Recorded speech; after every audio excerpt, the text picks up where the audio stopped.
रात हो गई है, तैयारी हो गई है भूत की कहानी आप लोगों को सुनाने की।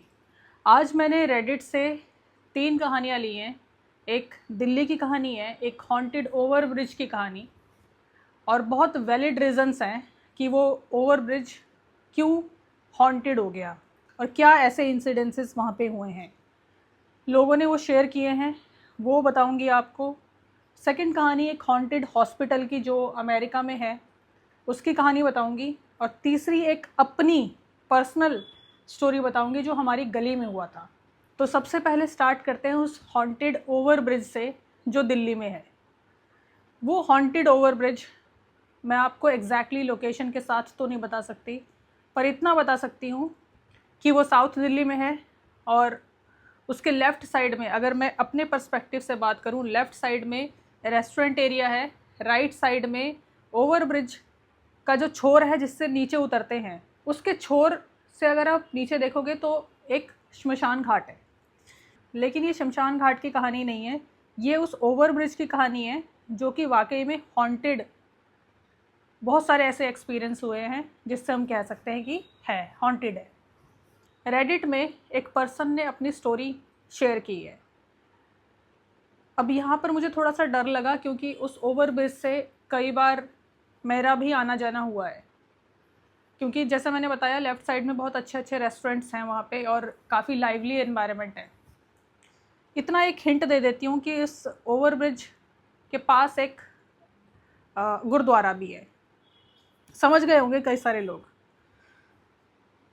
अब ये इंसिडेंस जिसने शेयर किया है उसने ऐसे शेयर किया है। अब उसके पर्सपेक्टिव से मैं ये स्टोरी आपको सुनाती हूँ। एक बार, ज़्यादा रात नहीं हुई थी, करीब 10:30-11 बजे की बात होगी, मैं अकेला उस ओवर ब्रिज से गुज़र रहा था। सड़क क्रॉस करने के लिए वो ओवर ब्रिज बनाया गया है, इसीलिए मैं उसके ऊपर से जा रहा था। तो सामने से एक पर्सन आया और उसने मुझे रोका और कहा पीछे मुड़ के मत देखना। और मेरे कुछ पूछने से पहले ही उसने मेरे कंधे पर हाथ रखा और मुझे ज़बरदस्ती आगे धकेलता हुआ ले गया, ओवर ब्रिज से मुझे नीचे उतारा। और मैं उससे पूछता रह गया कि क्या बात है क्या बात है। उसने कहा बस पीछे मुड़ के मत देखना, चुपचाप नीचे चलो। मुझे थोड़ा डर भी लगा कि एक अनजान आदमी इस तरह से ज़बरदस्ती मुझे नीचे उतार के लेके जा रहा है, जबकि मैं जा ही रहा हूँ। जब उतरे नीचे तो उसने मुझे बताया कि भाई साहब, मैंने आपको इसलिए इस तरह से किया कि मैंने देखा कि आपके पीछे एक साया चल रहा है। ये सुनते ही मैं थोड़ा घबराया और मैंने ऊपर की तरफ ओवर ब्रिज पे देखा तो मुझे कहीं साया कोई नज़र आया नहीं। तो फिर मैंने उससे पूछा मुझे तो कुछ दिख नहीं रहा है, तो आप कैसे कह रहे हो? उसने कहा कि भाई साहब देखिए, मैंने देखा कि वो साया आपका पीछा कर रहा है, वो बिल्कुल आपके नज़दीक नज़दीक आपके पीछे चल रहा है। तो फिर मैंने उससे पूछा कि आपने अगर देख ही लिया था उस साये को तो आप डरे नहीं, आप ऊपर क्यों आए? आप देखते रहते नीचे से। उसने कहा देखिए भाई साहब, मुझे भी नहीं पता, बस मैं जल्दी से भाग कर आया और आपको लेकर नीचे आ गया।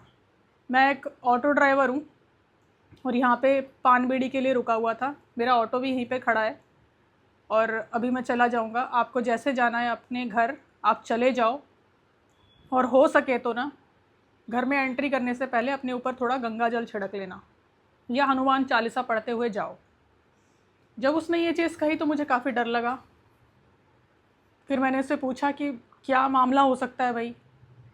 उसने कहा मुझे नहीं पता इस बारे में कुछ भी, आप बस अपने घर जाओ, बस से जाओ चाहे ऑटो से जाओ, अगर आप चाहो तो मैं आपको छोड़ देता हूँ। लेकिन मुझे उस पर थोड़ा ट्रस्ट नहीं हुआ। मैं उसके ऑटो में नहीं बैठा, तो वो ऑटो अपना स्टार्ट करता और निकल गया। फिर बस आई, मैं बस में चढ़ा और अपने घर आ गया वापस। मैंने ये बात अपने कई सारे दोस्तों को शेयर की और मुझे करीब 1 महीने 1.5 महीने के बाद ये पता चला कि वो ओवर ब्रिज एक्चुअली में हॉन्टेड है। और जब मैंने ये रेडिट पे शेयर किया तो कई लोगों के कमेंट्स भी आए कि एक्चुअली में वहाँ पे कई सारे लोगों ने कुछ ना कुछ अजीब तो महसूस किया है। जैसे एक कमेंट आया जो कि मैंने भी पढ़ा है, उस पोस्ट के ठीक नीचे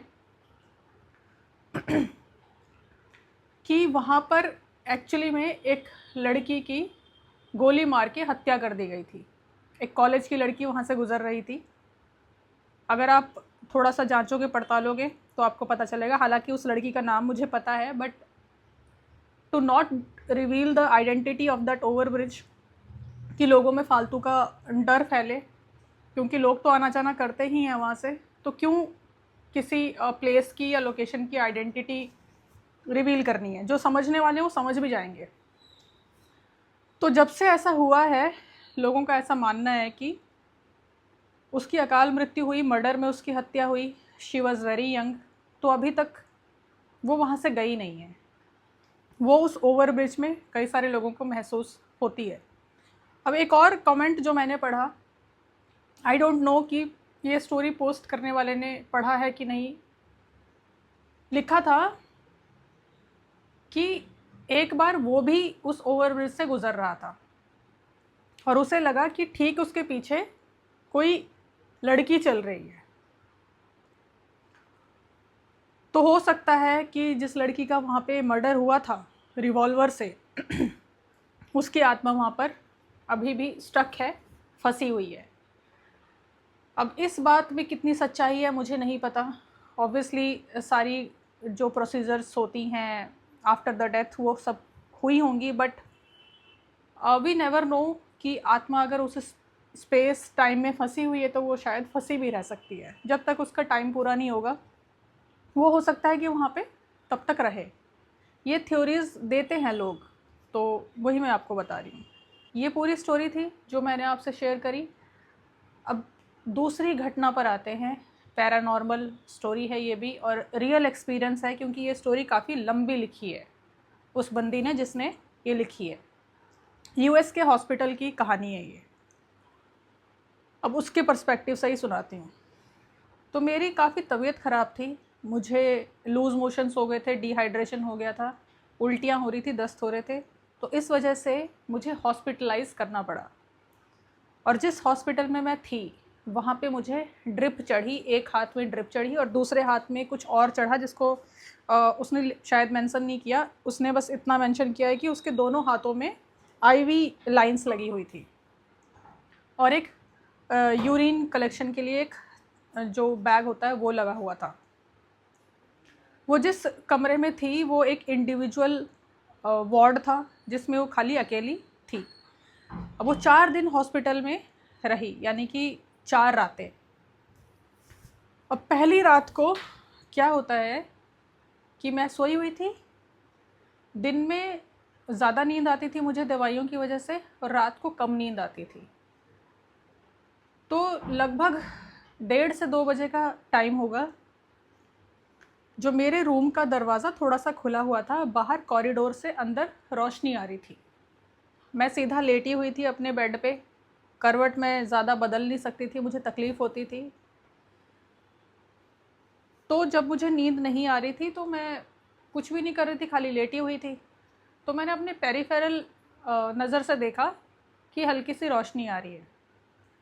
बस इसी तरह से 15-20 मिनट मैं लेटी रही।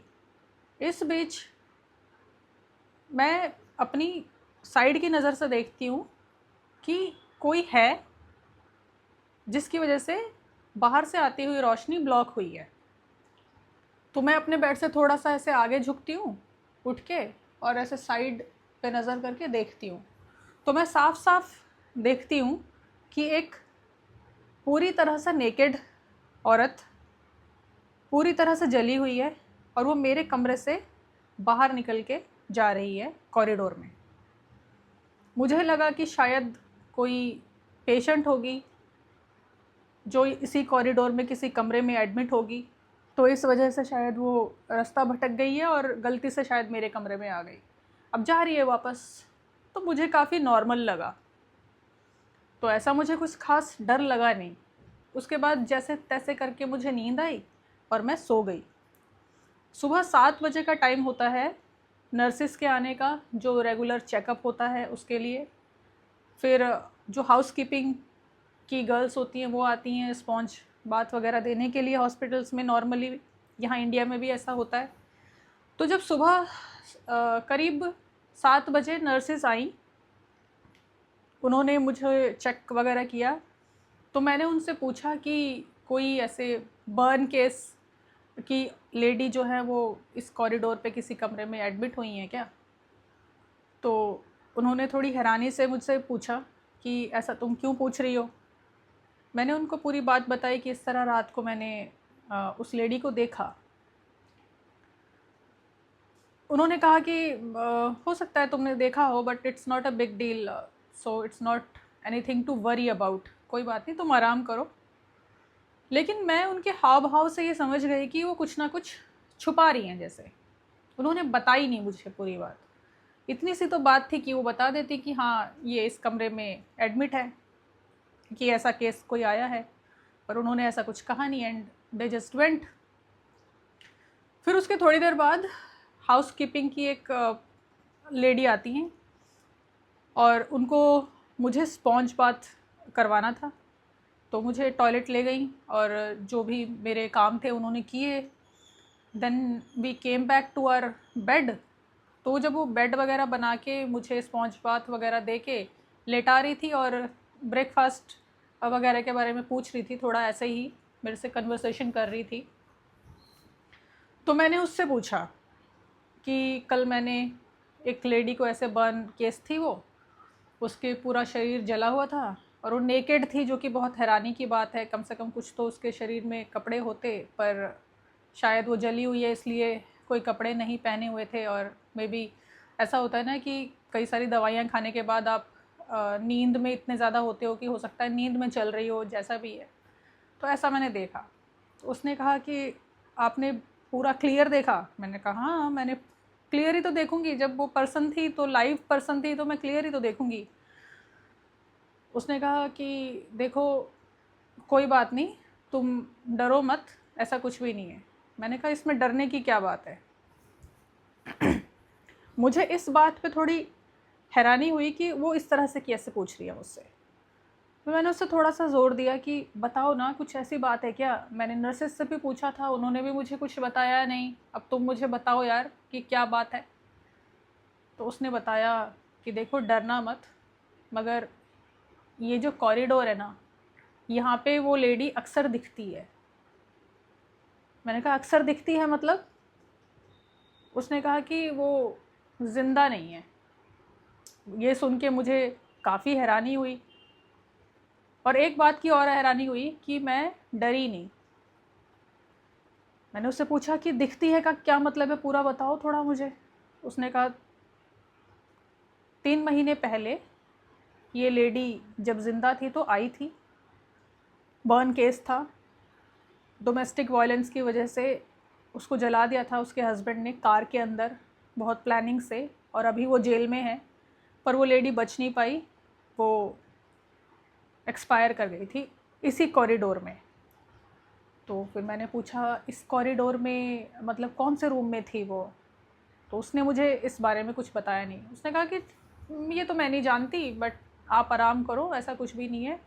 मैंने उससे जब पूछा कि यार तुम मुझे डरा रही हो इस तरह से कह के, मैंने तो उसे लाइव देखा है। उसने कहा देखो वो किसी को नुकसान नहीं पहुंचाती, वो बस यहाँ पे अपनी प्रेजेंस फील करवाती है। कभी किसी को उसने कोई डरावनी ऐसी घटना करी नहीं जिससे लोग डरें।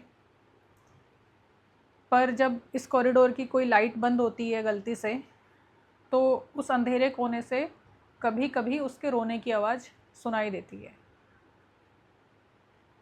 अब ये पूरा मामला जब मेरे को समझ में आया तो ये लगा कि यार कुछ ना कुछ तो और भी मुझसे छुपाया जा रहा है। ये मैं सोच ही रही थी कि वो हाउसकीपिंग लेडी चली गई। थोड़ी देर बाद मेरे पेरेंट्स आए और मेरे कज़न्स भी आए, तो मैंने उनको पूरी बात ये वाली बताई। तो वो थोड़ा सा परेशान हुए। उन्होंने फिर मैनेजमेंट को बोला, रिक्वेस्ट किया कि मुझे इस कमरे से, इस वार्ड से शिफ्ट करके किसी और वार्ड में ले जाया जाए और इस कॉरिडोर में ना रखा जाए। लेकिन मैंने मना किया। मैंने कहा यार ये तो हॉस्पिटल है, यहाँ पे कई सारी डेथ्स होती हैं। हो सकता है कि मुझे और कोई स्पिरिट दिख जाए। आई डोंट नो कि मैंने ऐसा क्यों सोचा, जबकि इससे पहले ना ही मैंने कोई स्पिरिट देखी थी और ना ही उसके बाद कोई स्पिरिट देखी। तो मैं उसी वार्ड में ही रही। बस मैंने अपने कज़न को ये बोला कि तुम रुक जाना रात को मेरे साथ, सोफ़ा कम बेड है तो कोई परेशानी की बात नहीं है, ताकि मैं डरूँ ना और मेरा इलाज तो कम से कम कंप्लीट हो जाए। तो वो राज़ी हो गया, मेरे पेरेंट्स भी राज़ी हो गए। तो जैसे तैसे करके वहाँ से फिर हम लोग अपना इलाज करा के मैं निकल गई। और ये पूरी घटना थी जो मैं अभी रेडिट पे शेयर कर रही हूँ। इसके नीचे कमेंट्स मैंने पढ़े, 2 कमेंट्स मैं आपको बताती हूँ। एक कमेंट में लिखा था कि व्हाट अ पुअर सोल, बेचारी जब ज़िंदा थी तब उसके साथ ऐसा हुआ, और जब देखो डेथ होने के बाद भी वो फंसी हुई है उसी टाइम स्पेस में, उसी कॉरिडोर में, और बेचारी परेशान भी है क्योंकि उसके रोने की भी आवाज़ आती है। तो उसकी सिचुएशन भी देखो ख़राब है, उस पर तो दया करनी चाहिए। सेकंड कमेंट था कि वो उस कमरे में शायद एक्सपायर हुई थी, अदरवाइज़ वो अगर कॉरिडोर में दिखती है तो वो उस कमरे में क्या कर रही थी। हो सकता है कि उसकी डेथ उसी कमरे में हुई हो। खैर, इसकी कोई पुष्टि आगे लिखी नहीं है उस पर्सन ने जिसने ये पूरी स्टोरी बताई है। ये पूरा मामला था जो उसने शेयर किया, मैंने आपको बताया। अब मैं आपको हमारी गली में एक रियल इंसिडेंस हुआ था उसके बारे में बताती हूँ। ये घटना करीब 12 साल से ज़्यादा हो गया पुरानी है, पर है एकदम रियल घटना। हमारी एक गली छोड़ के एक बहुत यंग लेडी जो कि प्रेग्नेंट थी, ड्यूरिंग द डिलीवरी उसकी डेथ हो गई।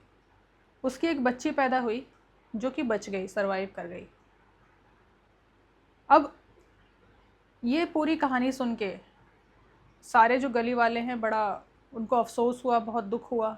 जब उसकी बॉडी रखी हुई थी गली में तो बहुत सारे लोग इकट्ठा हुए थे, क्योंकि it was really a sad news कि एक इतनी यंग लड़की जिसकी अभी 1.5 साल 2 साल पहले शादी हुई थी, पहला उसका बच्चा था, डिलीवरी के टाइम कुछ लापरवाही उसने ऐसे की थी जिसकी वजह से ऐसा हुआ।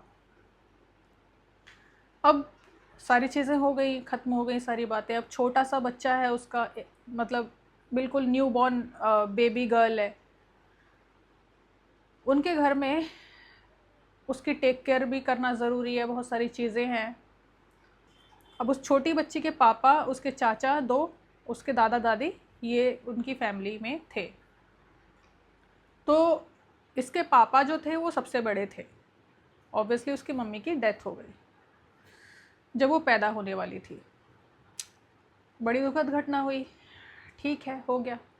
अब लगातार एक घटना होती है कि रात के 3 बजे करीब उनके पूरे घर में ऐसा लगता था कि जैसे एक तूफ़ान सा आ गया हो, सब कुछ हिलने सा लग जाता था। लिटरली नहीं हिलता, पर मैं आपको एक अंदाज़ा बता रही हूँ कि जिस तरह से उन्होंने एक्सप्लेन किया और जिस तरह से आम तौर पे होता है कि ऐसा लगता है कि बहुत हलचल सी मच गई है, कि बहुत तेज़ कोई एनर्जी जैसे एंटर की है, ऐसा लगता था 3 बजे करीब। अब ये डॉट्स कनेक्ट करने के बाद जो पता चला वो मैं बता रही हूँ आपको। एग्जैक्ट 3 बजे कैसे और उस टाइम पे और क्या होता था, वो डॉट्स कनेक्ट करने के बाद पता चला। अब ये भी करीब 1 साल बाद उन्होंने सबसे शेयर की कि ऐसा होता है उनके घर में। ऐसा क्यों होता है उसका भी रीज़न था। अब इसी बीच में एक और घटना घटती है कि गली में नॉर्मली कुत्ते तो भौंकते हैं, पर एग्जैक्टली 3 बजे इतने सारे कुत्ते रोते थे। Over a period of time हुआ, ये कई महीनों तक चला। तो मैंने क्या करा, मैंने परेशान होके ये नोटिस करा कि ये कुत्ते भौंकते कब हैं। जब भौंकते तो नींद खुल जाती है, और मैंने कई बार नोटिस किया कि ये 3 बजे हो रहा है। और एक बार मैंने हिम्मत करके हाथ में डंडा लेके अपनी गली से उस गली तक गई मैं, और मैंने देखा कि सारे कुत्ते एक ही साथ इकट्ठा होके उन्हीं के घर के सामने रो रहे हैं।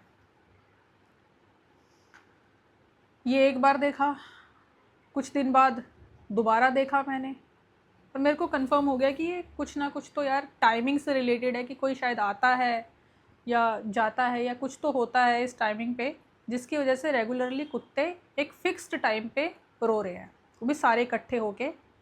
पर ये बड़ा अजीब था कि उसी स्पॉट पे ही रो रहे हैं।